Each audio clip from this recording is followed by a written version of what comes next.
We're going to hit them very hard. I mean, I can actually say that because in that, there's very little they can do about it. It was a different group than we're dealing with.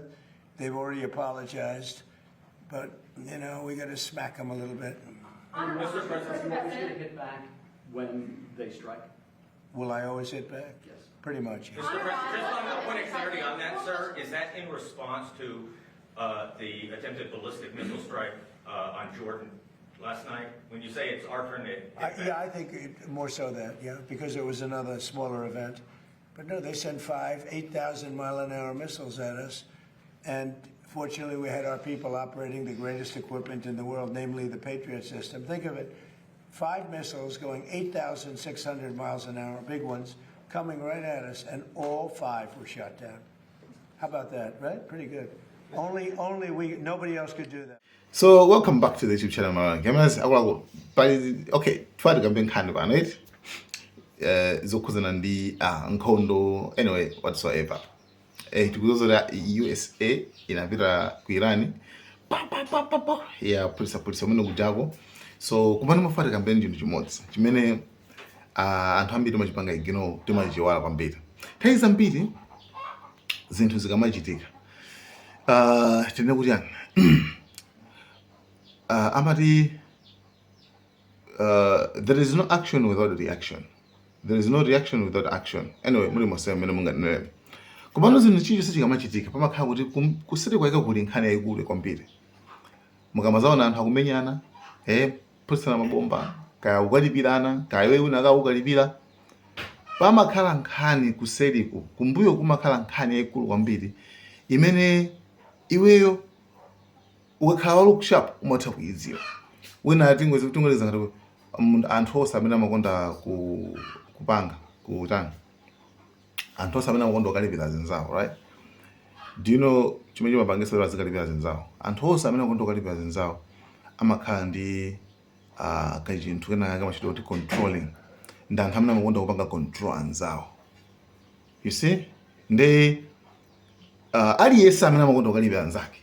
Mwa iyeyo psychology tumene. Mwa iyeyo mmakhala kenakake kuti afuna zopanga control. Iweyo ngati munthu wina akawakalipa iweyo ndi uzoti iye afuna zopanga control. Komanso afuna kuti uzimuopa.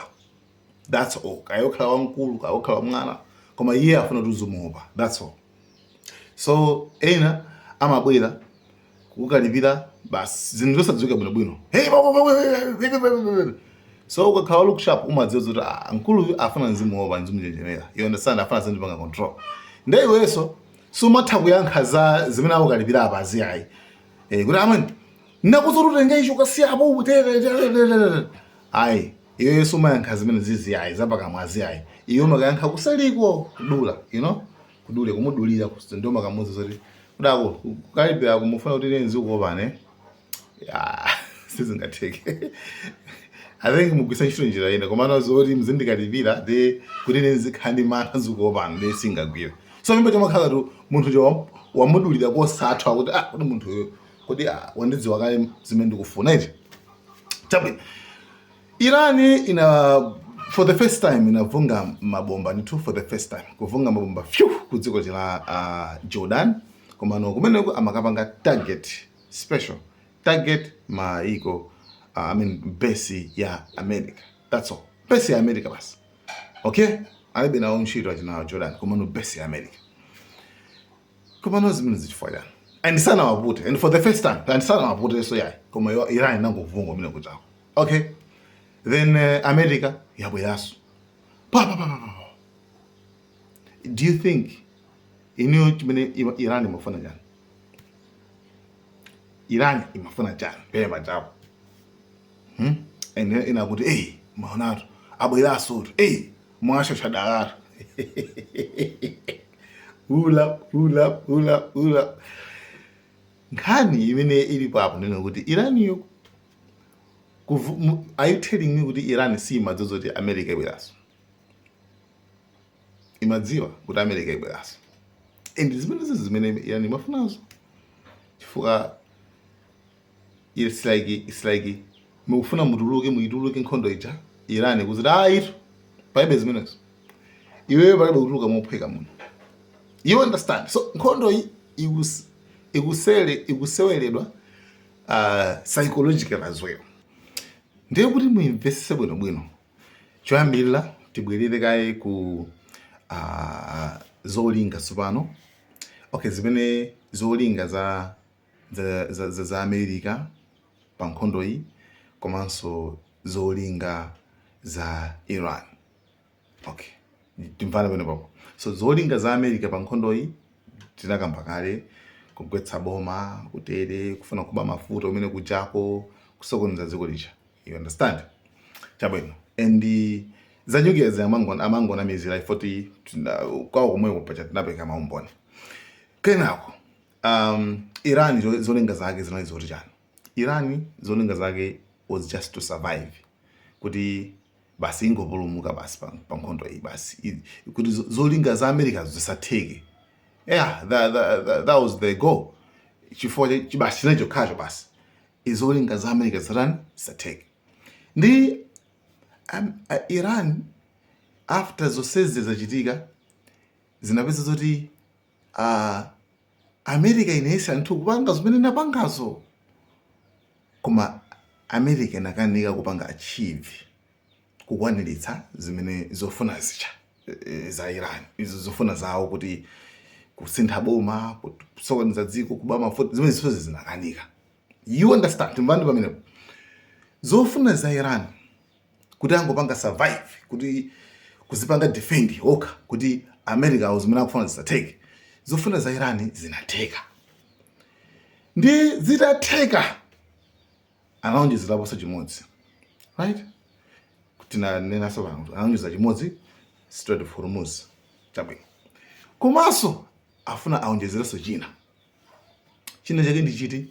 China chake ndichi kupanga kuti kumene kuchako kusakhale kukhala kwa ma-Americans mabase aja amene aja asakhale kumene kuchako yayi kuti kuzakhala kwa ma-Americans. Ayi, akufuna kumene kuchako athotholeko kumene kucha. You understand? Netanyahu wants him to do. Let's be frank. That's where we're headed. What does Netanyahu want? He wants the war to continue. Zelensky is joined at the hip with Netanyahu. They are part of the same cabal. What does Zelensky want? He wants the war to continue. For it to continue, he needs more missiles, more drones that he can hurl at the Russians. Now, let's get real and look at what is and is not possible. Iran's goal in the war, number one, was to survive. They're not deluded. They never harbored any illusions about their real power and influence. They understood that the best they could do was to defend themselves. Dan, they've done that. They've proven that they have survived. They realize that they've won. That was the point of the MOU that Trump signed and then walked away from, unsurprisingly, because it effectively said, okay, you get what you want, you won. We'll go along with it. We'll tolerate it because it's in the interest of the global economy. Well, that went away. He can't tolerate that. Now, what's goal number two for the Iranians? They need to finish the job. And what does that mean to them? That means that you've got to remove the United States from the region. How do you do that? You smash all the bases beyond repair. You make it patently obvious that any attempt to come back into that region and reestablish yourself on the ground is an impossibility. We are not fighting the war we were fighting just a few weeks ago. Donald Trump is fighting a rear guard action to try and preserve what little is left of our military, political, and economic power and dominance. And there's not that much left anymore. His attack on Iran was an acid test for our military power, our strength. We could have avoided it. We didn't need to do it. It was not required. But Netanyahu and his agents in the United States insisted upon it. Trump owes them whatever, and so he's done it.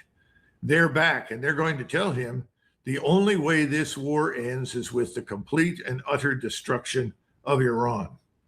I would turn that around and warn everyone that if he indeed does proceed, it's not the end of Iran. It'll finish us in the Gulf. That's absolutely certain. Okay, so zonse zijazo zachitika tili pakatikati tsopano, tili pakatikati ponena kuti uku yaonesa kuku mphamvu yako America kuti singakwanitse kuti kupanga zimene kufuna ku Iran yaonesa mphamvu zako kuti ndiyo kwanitsa iyoyo kuti itha kuzipanga defend mpaka na kufika point yoti ma Americans anagiva kuti basi za regime change basi zingathekeso. You understand? Kufika na point yonena kuti ma Americans anjankongota basi yana kupanga strike dziko la Iran asiyeni basi nde Iran inoza no okay chabwino uyu asatawe uyu tipitilizebe chifukwa ifeyo go yathu kwatsala mabase kuno timbandu pamene kwatsala mabase kuno ndema uyu akangoyituluka mwachonchi akangothawa mwachonchi ndiulize mabase aja ukakhalabe atsalabe kukuku koma uyu tintokosoleso dalaso ataniso abwerereso kachikenaso pati komaliza agide. Then that's why Iran inakapanga strike Jordan mabeza ku Jordan uta one tufuka panali yoaja Iran imafusa nayo bajabu kuti akutha banje afuna iruluke manje. So okay, Trump ine ma options awili. You understand? Trump and my options are weak. According to even Amber Trump, I think mfana kama kaziwa. Kaya kuna Trump and my options are weak. Trump has got to be furious about this.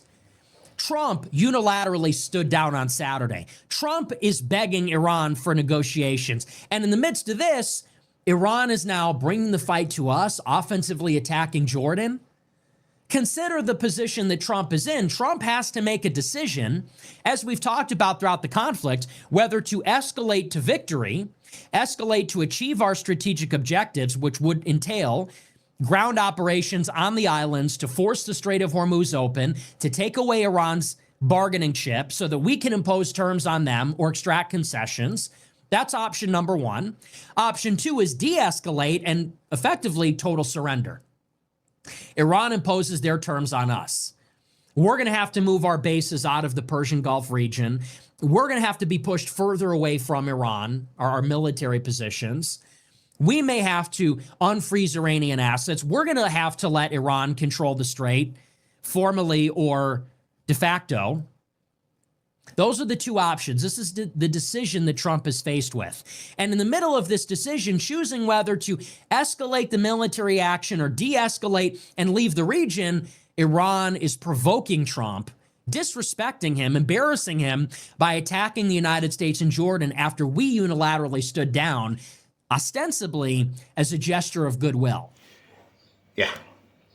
Option one, menzilim abitilize mpaka na akakwanitse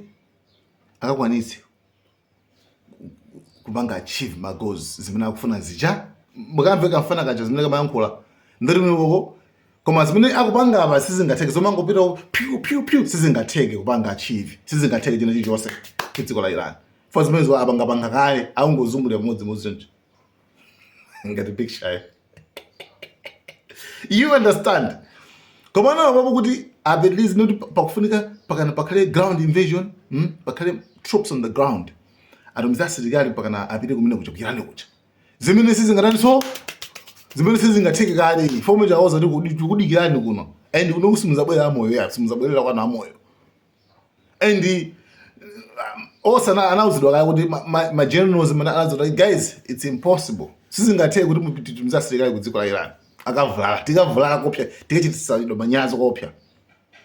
Ndewe option ilipo ndimeneyo. Option number 2 ndionena kuti azisiye avomereze kugonja. Mfana uja ndi support wa Trump kwambiri ama zose zimene makama zokomera Trump. Koma on this issue awona chilungamo akupanga analyze kuti guys this may upset Trump. Izi ndi zithomukisa Trump koma akwena kuti alanebe akwena kuti ayankhulebe. You understand? Tukubanga analyze nkhondo iyi gwisa ntchito mamedia aku America awasulu kugwisa chiro akumbali zina uma aku America awukhanda amene akuwankha zimene zizo.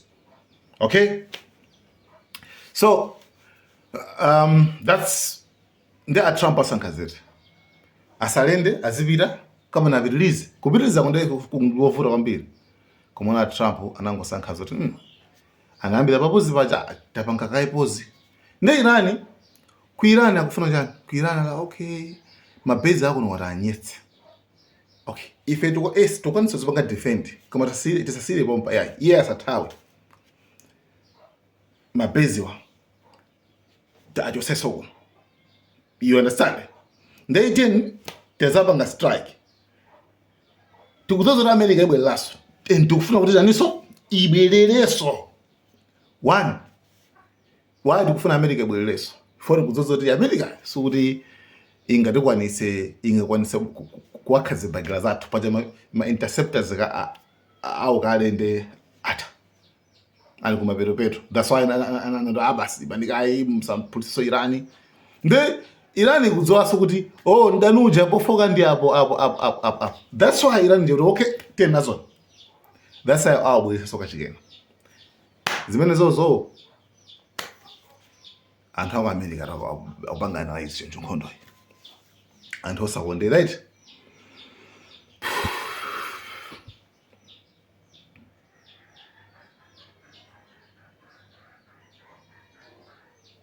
Yeah, so guys, ngani ndimene yoyo nde zilingale kuti zimene mafuna Iran zikutheka tsopano. Iniyo munthu akamakuyambana akamakwana provoke amafuna chani wina wabwera takamuyambe dala ukamponde ukangontukwana iye uja akayiyambira abasi ikakhala ndewo zimene amafuna Iran yena banga provoke dala amafuna America ibwere ndapa yabwera ndapa zidibwino kwambiri ndoti zimene akufuna Iran izo zitheka kusogoloko. You understand? Awufuna zipitirize kuphwanya mabezi zacho for zinakhala zovuta kuti azingophwanya mabezi a America acha popanda zifukwa koma pena abwera ndebe nazela tiye nazo nsibani tiye nazo nsibani yay tit for tat. Guys, thank you so much. Malawi and cameras.